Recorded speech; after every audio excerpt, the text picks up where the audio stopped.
ఇప్పుడు కేసీఆర్ లాగానే ఈయన కూడా మాట తప్పుతాడా? ఎలా తప్పుతారు? ఇప్పుడు హామీలన్నీ నెరవేర్చలేరు కదా, అవును, 6 గ్యారెంటీలు అమలు కాలేవు కదా. వాస్తవం, 6 గ్యారెంటీలు ఇచ్చినాము.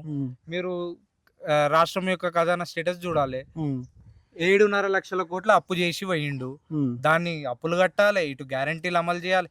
రాష్ట్ర నెల ఆదాయం ఎంత? 18,500 కోట్లు. రాష్ట్రానికి ఆదాయం 18,500 కోట్లు.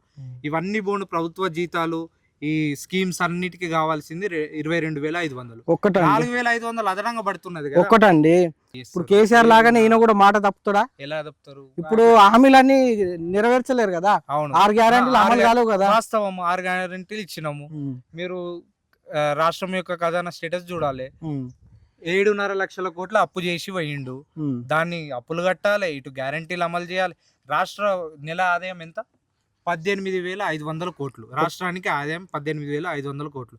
ఇవన్నీ పోను ప్రభుత్వ జీతాలు, ఈ స్కీమ్స్ అన్నిటికీ కావాల్సింది 22,500. 4,500 అదనంగా పడుతున్నది కదా. ఒక్కటండి,